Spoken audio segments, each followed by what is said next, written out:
Hello दोस्तों, कैसे हैं आप लोग। उम्मीद करती हूँ अच्छे ही होंगे।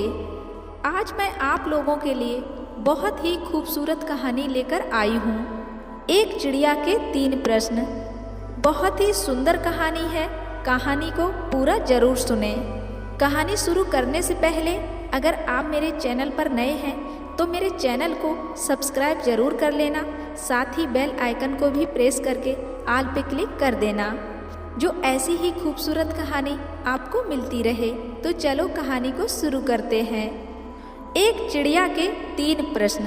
पहला प्रश्न, दुनिया में स्त्री अधिक है या पुरुष। और दूसरा प्रश्न, दुनिया में लोग जन्म अधिक लेते हैं या मरते हैं। तीसरा प्रश्न, दुनिया में मूर्ख अधिक है या बुद्धिमान। तो चलो कहानी को अब शुरू करते हैं। किसी नगर में एक राजा की बहुत सुंदर रानी थी। राजा रानी से बहुत प्रेम करता था। एक दिन रानी अपनी सहेलियों के साथ अपनी छत पे बैठी हुई थी। तभी अचानक किसी पक्षी ने रानी के सिर पर बीट कर दी। यह देखकर रानी को बहुत गुस्सा आया। इतनी सी बात पर रानी रूठकर कोप भवन में लेट गई। जब यह खबर राजा को मिली कि उनकी रानी किसी बात पर रूठकर कोप भवन में लेट गई है, तो राजा कोप भवन में रानी के पास पहुँचे और अपनी रानी से उसके रूठने का कारण पूछा। रानी ने कहा, महाराज, आज मेरे सिर पर किसी पक्षी ने बीट कर दी है।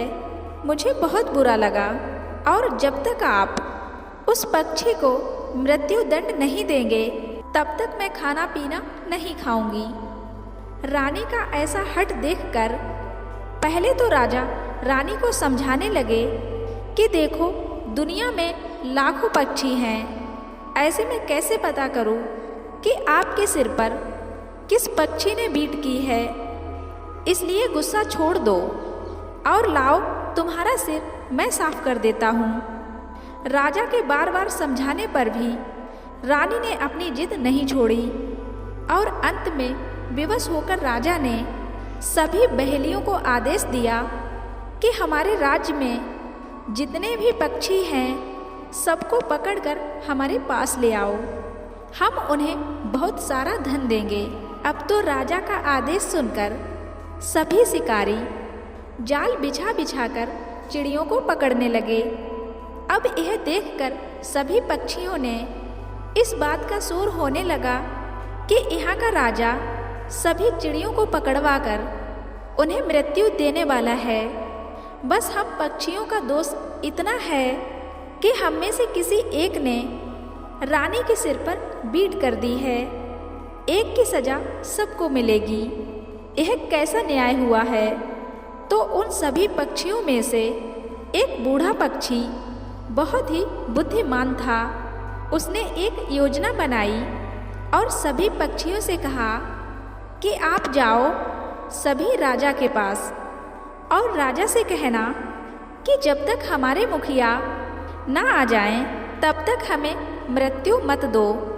यदि वे पूछेंगे कि तुम्हारे महाराज कहाँ गए हैं, तो कह देना कि वे 7 समुंदर पार दूसरे किसी देश में किसी जटिल समस्या का समाधान करने गए हैं। सभी चिड़ियों ने अपनी मुखिया की बात मान ली।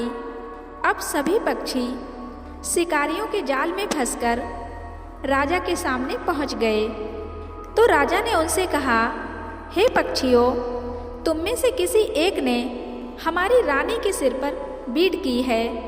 इसीलिए हम अपनी रानी को खुश करने के लिए आप सभी को मृत्यु दंड देने का आदेश देते हैं। क्या हमारे राज्य के सभी पक्षी यहाँ आ चुके हैं? तो राजा की ऐसी दुष्टतापूर्ण बात सुनकर सभी पक्षी एक आवाज में कहने लगे, महाराज, आप बेशक हमें मृत्यु दंड देना, लेकिन अभी हमारे मुखिया नहीं आए हैं। कृपया उन्हें आ जाने दीजिए, जो अभी 7 समुंदर पार दूसरे देश में एक कठिन समस्या को सुलझाने गए हैं। सभी पक्षियों की ऐसी बात सुनकर राजा आश्चर्य से पूछने लगे, क्या तुम्हारे मुखिया इतने बुद्धिमान हैं जो विदेश में न्याय करने गए हैं? तब तो हमें उनका जरूर इंतजार करना चाहिए।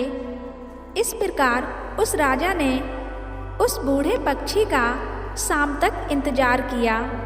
शाम के समय जब वह मुखिया पक्षी आया तो राजा ने उसे ऊंचे आसन पर बिठाया और पूछा कि चिड़ियों के सरपंच, आपको आने में इतनी देर क्यों हो गई?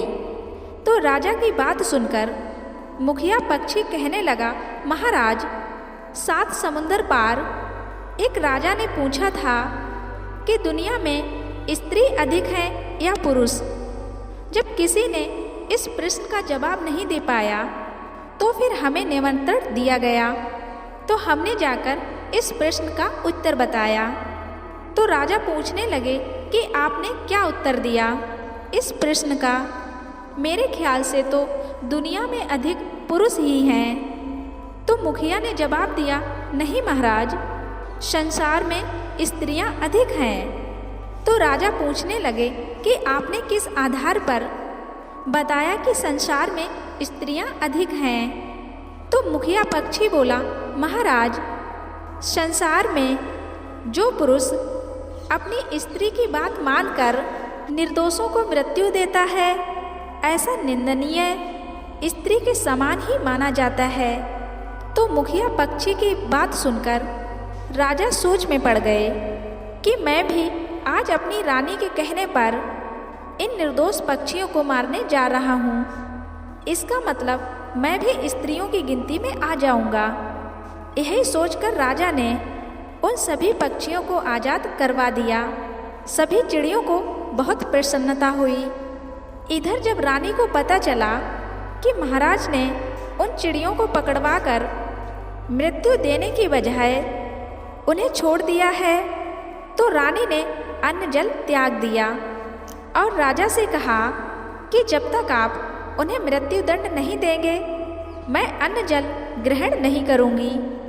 अपनी रानी को प्राणों से ज़्यादा चाहने वाला राजा अपने वचन से फिर गया और अगले दिन उसने शिकारियों से कहकर फिर से सभी चिड़ियों को पकड़वा लिया और सबको मृत्यु दंड देने का आदेश दे दिया। पहले की तरह सभी पक्षियों ने फिर वही बात की कि महाराज, कि हमारे मुखिया को आ जाने दीजिए, उसके बाद आप हमें मृत्यु दंड दे देना। राजा कहने लगे, तुम्हारा मुखिया आज कहाँ गया है और वो अभी तक क्यों नहीं आया है? चिड़ियों ने कहा, महाराज, हमारे मुखिया जी पहाड़ों के उस पार जो देश है वहाँ किसी बात का निर्णय करने गए हैं। वो आते ही होंगे और कुछ समय के बाद मुखिया पक्षी भी वहाँ आ गया। उसे देखकर राजा ने कहा, कहो, इतनी देरी से आने का क्या कारण है? तो मुखिया पक्षी कहने लगा, महाराज, आज मैं चीन देश में गया था। सिर्फ एक प्रश्न पर अटकी हुई थी जिसका उत्तर किसी के पास नहीं था, इसलिए वहाँ के राजा ने मुझे आमंत्रित किया था। तब मैंने ही जाकर उस प्रश्न का उत्तर दिया है। प्रश्न यह था कि संसार में कितने प्राणी पैदा होते हैं और कितने मरते हैं। राजा ने कहा, मेरे हिसाब से लोग पैदा अधिक होते हैं, मरने वालों की संख्या तो कम होगी। लेकिन आपने क्या जवाब दिया? मुखिया पक्षी कहने लगा, महाराज, मैंने बताया कि संसार में लोग मरते अधिक हैं। राजा ने पूछा, वो कैसे? तो पक्षी कहने लगा, महाराज, जो राजा सही फैसला सुनाकर और किसी के बहकावे या लोभ में आकर अपने फैसले को बदल देता है, अपने वचन से पलट जाता है, ऐसा व्यक्ति जीवित होकर भी मरे हुए के समान है। ऐसे व्यक्ति की चारों तरफ निंदा होती है। पक्षी का जवाब सुनकर राजा फिर सोच में डूब गया कि ऐसा राजा तो मैं ही हूँ, जो रानी के प्रेम में अंधा होकर अपने वचन से पलट गया हूँ। और मैं निंदा का पात्र नहीं बनना चाहता हूँ।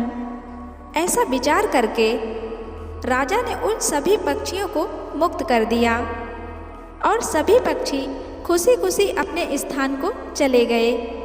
इधर जब रानी ने सुना कि महाराज ने आज भी सभी चिड़ियों को दंड नहीं दिया है, तो उसने राजा को बताया कि वो आज अपने आप को मृत्यु दंड दे देगी, या तो उसकी मांग पूरी हो। अब तो वह राजा धर्म संकट में फंस गया और सोचने लगा, अब क्या करूं? काफ़ी सोच विचार कर राजा ने अगले दिन सभी पक्षियों को फिर पकड़वा लिया और फिर वैसा ही हुआ। मुखिया पक्षी फिर देर से आए। राजा ने उस पक्षी से देरी होने का कारण पूछा तो उसने बताया कि आज वह बहुत ही महत्वपूर्ण विवाद को सुलझाकर आ रहे हैं। किसी राज्यसभा में इस बात पर विवाद था कि दुनिया में मूर्ख अधिक है या बुद्धिमान। तो राजा कहने लगा, इसमें कौन सी बड़ी बात है? दुनिया में बुद्धिमान तो बहुत अधिक हैं, मूर्ख तो एक दो ही होंगे। क्या आपने यही उत्तर दिया? तो मुखिया पक्षी कहने लगा, नहीं महाराज, मैंने बताया कि संसार में मूर्ख अधिक हैं और बुद्धिमान कम, क्योंकि जो पुरुष अपनी बुद्धि और विवेक से काम नहीं करता, उसके निर्णय में इच्छा शामिल होती है। धर्म अधर्म को जानबूझकर जो बुद्धि और विवेक से निर्णय नहीं करता है, जो एक की रक्षा के लिए लाखों को हानि पहुंचाता है, वह मूर्ख ही तो होता है। आपके दरबार में सभी बुद्धिमान व्यक्ति आपके हाँ में हाँ मिलाए हैं, यह सभी मूर्खों की श्रेणी में आते हैं। आपके इस फैसले पर आपका विवेक काम नहीं कर रहा है। आप जो कुछ कर रहे हैं सिर्फ अपनी रानी के कहने पर कर रहे हैं, इसलिए आप महामूर्ख हैं। इसलिए महाराज, मूर्खों की संख्या अधिक है। पक्षी के इस जवाब से राजा का जमीर जाग उठा और उसने निर्णय लिया कि रानी मरे या जिंदा रहे, मैं इन निर्दोष पक्षियों को मृत्युदंड नहीं दूंगा। राजा ने उन सभी पक्षियों को आज़ाद कर दिया और सारे पक्षी खुशी खुशी अपने स्थान को चले गए। इस कहानी से यह सीख मिलती है कि ऊंचे पद पर आसीन होने से निर्णय किसी के दबाव में आने से ना करें। ऐसा राजा या कोई मनुष्य इंसान कहलाने लायक नहीं होता है। तो हमेशा ही अपनी बुद्धि से काम लेना चाहिए। दोस्तों, यह खूबसूरत कहानी ज़रूर पसंद आई होगी आपको। कहानी अगर पसंद आई है तो वीडियो को लाइक शेयर ज़रूर कर देना।